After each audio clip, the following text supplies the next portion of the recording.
Hello, Cindy here with Create Your Luck and Love. Welcome. I'm so excited to talk to you guys about the 3 steps to navigating the biggest year in this year. So you guys didn't know this, the biggest week in dating this year. I don't know if I said that. Anyway, so I'm so excited to talk to you guys about this. It's a great opportunity.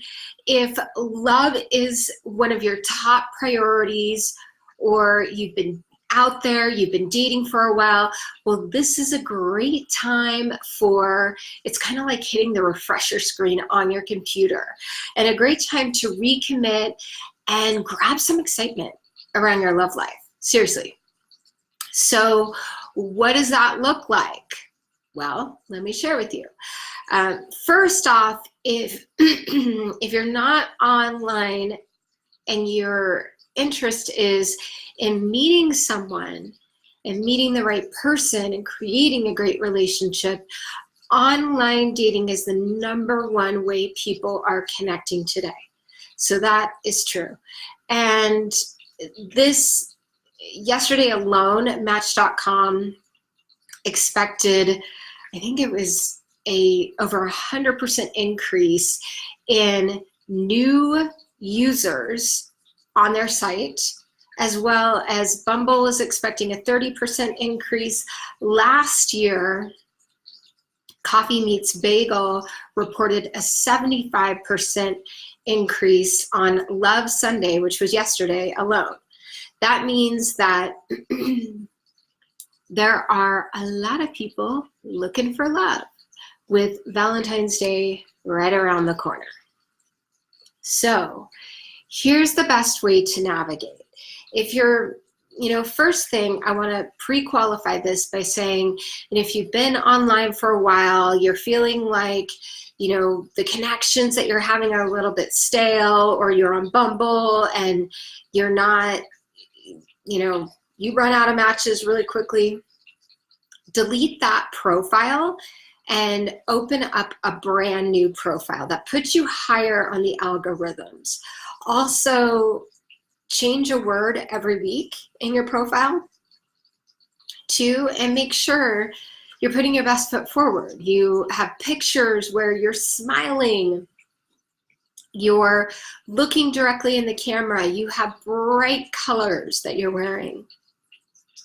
And go into this with a positive attitude too, and make yourself a challenge to reach out to a certain amount of people, like 50 people per week or 5 people per day, because it will manifest itself in, if you reach out to 50 people total, it'll probably manifest itself into 4 to about 7 dates, first dates. And you want to make sure that you're connecting with people that you feel that, #1, you have some commonalities with. And I wouldn't judge connecting with people by their photos alone, because some people don't always have the best photos online, but you can read between the lines by what somebody writes and what somebody says. So how do you navigate this?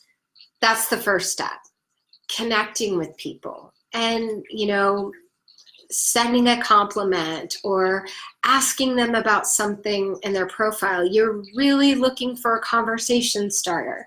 Next step, you want to move that conversation from online to offline relatively quickly. The reason why is because the longer you stay online, the easier it is for people to get distracted, and then you end up being a missed connection. So this is the one time that I say to my female clients, move it to offline and lead it. A lot of times men will, say, hey, how about if we meet for coffee or something along those lines, which is fantastic. And sometimes they won't, because like you, they might be a little scared, or they might be afraid that if they do that too soon, you'll get offended. So move it from online to offline quickly and say, hey, you know, I find it easier. See if there's more of a connection by meeting in person. Let me know if you're up for a quick coffee. Also, make sure you have a quick phone call, or if you're having a hard time connecting in person, something that's a really good time saver is doing a quick FaceTime call. That way you can see each other face to face. You can see, okay, do we at least have some sort of a physical connection? Yes, okay, great. Then we're gonna meet for a longer time in person, maybe that, you know, maybe an hour or so, and then you work up from there. Okay, so the next step is to really decide what it is you want, right? This is really important. I've been talking a lot about this, making sure you have a vision for love. What is it that you want? And are you leading with that? And not afraid to express, hey, I'm looking for, you know, I'm seeking a long-term committed relationship that does lead towards marriage.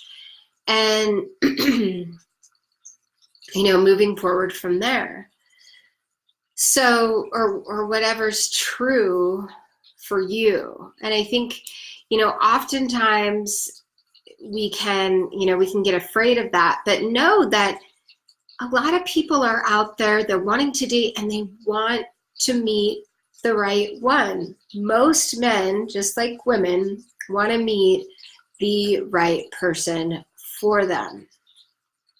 And, you know, you might be experiencing, you know, I hear this from women that, you know, some men are leading with, you know, sexual comments or, you know, connotations that are more suggestive in nature before you know them. And what I recommend, rather than getting offended, just nip it in the bud. Say, hey, you might be getting the wrong idea of what I'm looking for. I'm actually looking for something real. If that's you, great. I'd love to continue the conversation. I'm not comfortable with the direction that it's going. And that's a boundary. So that you allow yourself to open up and date, get to know multiple people. Set aside a couple of days a week that you're meeting new people. Don't overwhelm yourself, because you want to make sure that you're committed to your self-care too. And watch and see, how does he show up? Is he wanting to learn more about you, your personality, how you tick? Or is he obsessed with your looks, right? And it's good that a man's attracted to you. It's also very, very good that he wants to know who you are as a human being. So putting your best foot forward and communicating in a way that allows yourself to also receive true connection too. And the way to do that is, when you meet somebody, you want to meet for maybe an hour or so the first time and be curious about them. And a lot of times women can get, you know, frustrated because sometimes men will talk a lot about themselves on the first meeting because they're nervous. And so it's good to kind of interject, oh, that's really interesting. I went skiing in Colorado last winter too, and I did this. That was really amazing, right?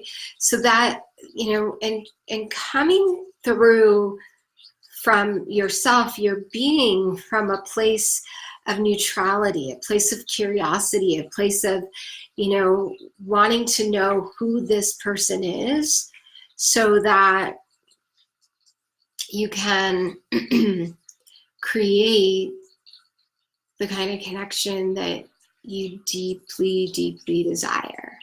So And it takes time. It doesn't necessarily happen overnight. So you want to look at history. What's your history in relationships? Do you go 0 to 60? Do you tend to spend a lot of time, on the phone or texting, getting to know someone, then you develop a fantasy bond, and then there's all these expectations in person? You want to make sure that you are approaching it from a grounded, realistic standpoint. And that's why I recommend getting to know multiple people at once. Know this, it's the best time of year, and you're going to get what I call the most qualified people out there that are searching for love, just like you.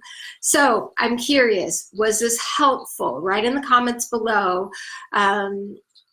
If this was helpful, awesome, say yes, and let me know.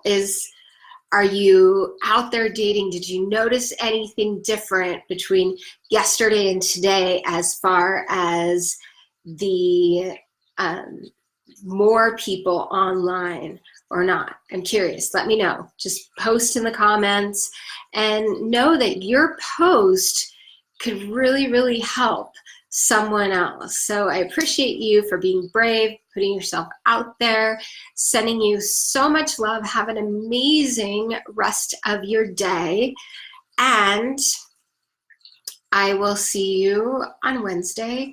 Also, if you're on YouTube, go ahead and hit the subscribe button and like this video if you do like it. That way you can get also updated on each video that we send out every single week. If you're on Instagram, hi, put the comment below, let me know what you think. And I am so grateful to be here with you today. Again, happy New Year, and happy best week of dating. So this week is going to be all about supporting you in navigating this process and helping you to attract and keep lasting love. See you soon. Bye.